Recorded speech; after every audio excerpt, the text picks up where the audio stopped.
So they took charge of Jesus. He went out carrying his cross and came to the place of the skull, as it is called. In Hebrew it is called Golgotha.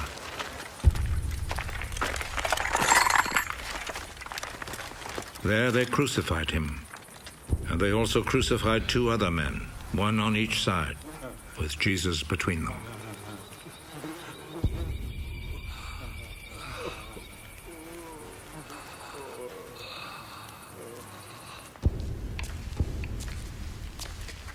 Pilate wrote a notice and had it put on the cross.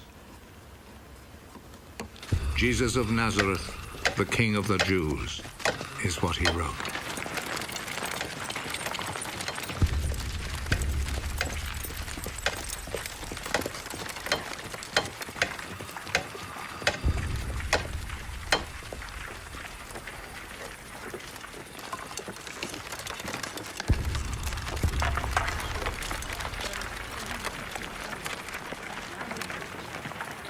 Many people read it because the place where Jesus was crucified was not far from the city.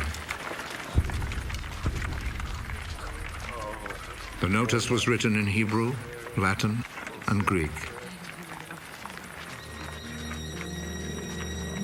The chief priest said to Pilate, "Do not write the King of the Jews, but rather..." This man said, "I am the King of the Jews." What I have written stays written.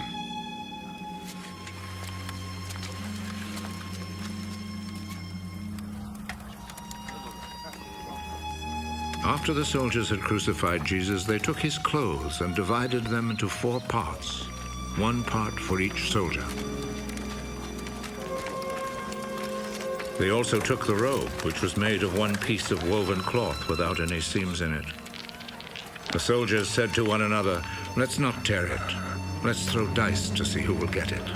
This happened in order to make the scripture come true. They divided my clothes among themselves and gambled for my robe. And this is what the soldiers did.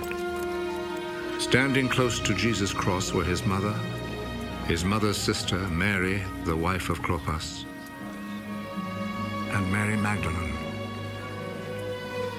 Jesus saw his mother and the disciple he loved standing there. "He is your son." Then he said to the disciple, "She is your mother." From that time, the disciple took her to live in his home. Jesus knew that by now everything had been completed. And in order to make the scripture come true, he said,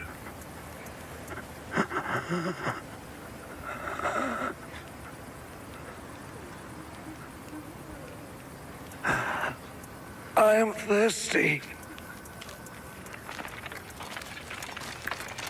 A bowl was there, full of cheap wine.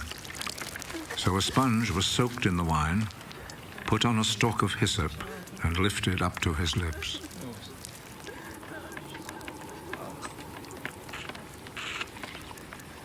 Jesus drank the wine.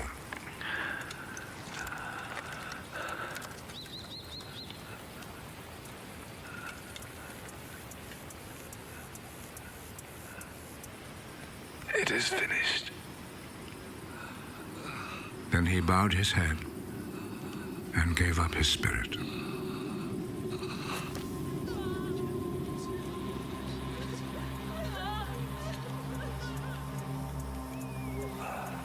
Then the Jewish authorities asked Pilate to allow them to break the legs of the men who had been crucified and to take the bodies down from the crosses. They requested this because it was Friday, and they did not want the bodies to stay on the crosses on the Sabbath, since the coming Sabbath was especially holy. So the soldiers went and broke the legs of the first man and then of the other man who had been crucified with Jesus.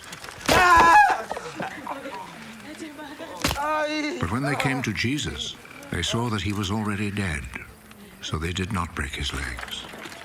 One of the soldiers, however, plunged his spear into Jesus' side,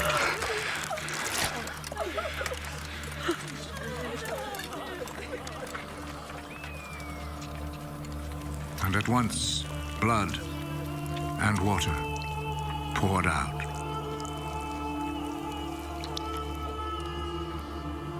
The one who saw this happen has spoken of it, so that you may also believe. What he said is true, and he knows that he speaks the truth. This was done to make the scripture come true. Not one of his bones will be broken. And there is another scripture that says, people will look at him whom they pierced.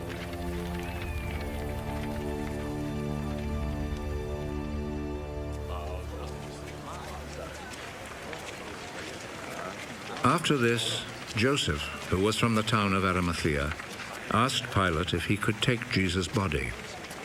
Joseph was a follower of Jesus, but in secret because he was afraid of the Jewish authorities. Pilate told him he could have the body, so Joseph went and took it away. Nicodemus, who at first had gone to see Jesus at night, went with Joseph, taking with him about 100 pounds of spices, a mixture of myrrh and aloes. The two men took Jesus' body and wrapped it in linen cloths with the spices, according to the Jewish custom of preparing a body for burial. There was a garden in the place where Jesus had been put to death, and in it there was a new tomb where no one had ever been buried. Since it was the day before the Sabbath, and because the tomb was close by, they placed Jesus' body there.